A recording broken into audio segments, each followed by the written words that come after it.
ಯಾವುದೇ ಒಂದು ಮಗುಗೆ ಹೆಸರಿಡಬೇಕಾದ್ರೆ ನಾವು ಇಷ್ಟು ಪ್ಯಾರಾಮೀಟರ್ಸ್ನ ನಾವು ಉಪಯೋಗಿಸ್ಬೇಕಾಗತ್ತೆ. ಮೊದಲನೇದು ಯಾವುದಪ್ಪ ಅಂದರೆ ಅಸ್ಟ್ರಾಲಜಿಯಿಂದ ನಾವು ಆ ಮಗುವಿಗೆ ಸಂಬಂಧಪಟ್ಟಂಥ ನಕ್ಷತ್ರಗಳನ್ನು ಆಯ್ಕೆ ಮಾಡ್ಕೋಬೇಕಾಗತ್ತೆ. ಈ ಮಗುಗೆ ಹೆಸರಿಡಬೇಕಾದ್ರೆ ಯಾವ ನಕ್ಷತ್ರದಿಂದ ಹೆಸರಿಟ್ರೆ ಒಳ್ಳೆಯದು, ಯಾವ ರಾಶಿಯಿಂದ ಹೆಸರಿಟ್ರೆ ಒಳ್ಳೆಯದು ಅಂಥೇಳಿ ಅದನ್ನು ತಗೋಬೇಕಾಗತ್ತೆ. ಕೆಲವೊಂದು ನಕ್ಷತ್ರಗಳನ್ನು ತ್ಯಜಿಸಬೇಕಾಗತ್ತೆ. ಈಗ ಯಾವ ಮಗು ಯಾವ ನಕ್ಷತ್ರ ಹುಟ್ಟಿರುತ್ತೆ ಅದೇ ನಕ್ಷತ್ರದಲ್ಲಿ ಹೆಸರಿಡ್ತಾರೆ. ಆದರೆ ಇದು ತಪ್ಪು. ಯಾಕಪ್ಪ ಇದು ತಪ್ಪು? ನೋಡಿ, ನಕ್ಷತ್ರಗಳು ನಮ್ಮ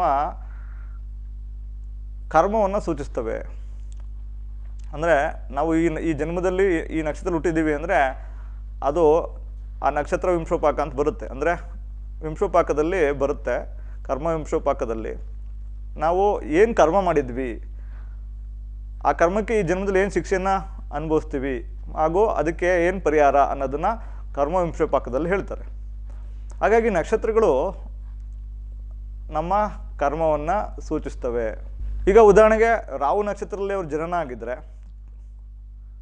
ಅಥವಾ ಕೇತು ನಕ್ಷತ್ರದಲ್ಲಿ ಜನನ ಆಗಿದ್ದರೆ ಅದು ಅವರು ನೆಗೆಟಿವ್ ಕರ್ಮದಲ್ಲಿ ಹುಟ್ಟಿದ್ದಾರೆ ಅನ್ನೋದನ್ನು ಸೂಚಿಸುತ್ತೆ. ಮತ್ತು ನೆಗೆಟಿವ್ ಕರ್ಮದಲ್ಲಿ ಹುಟ್ಟಿದ್ದಾರೆ ಅಂತಂದಮೇಲೆ ಮತ್ತು ಆ ಒಂದು ಹೆಸರನ್ನು ಇಟ್ಕೊಳ್ಳೋದ್ರಲ್ಲಿ ಅರ್ಥ ಇದೆಯಾ? ಆ ಹೆಸರನ್ನು ಇಟ್ಕೊಳ್ಳೋದ್ರಲ್ಲಿ ಅರ್ಥ ಇದೆಯಾ? ಇಲ್ಲಲ್ಲ.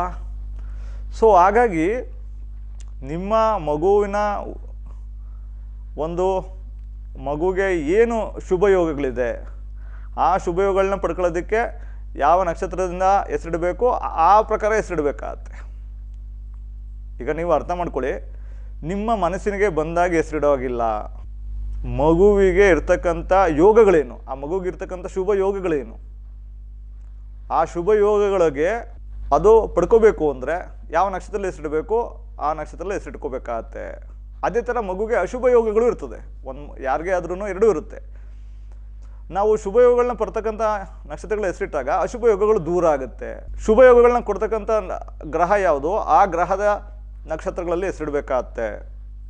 ಅಶುಭ ಕೊಡ್ತಕ್ಕಂಥ ಗ್ರಹಗಳು ಯಾವುದು ಅದರಲ್ಲಿ ಇಡಬಾರ್ದು.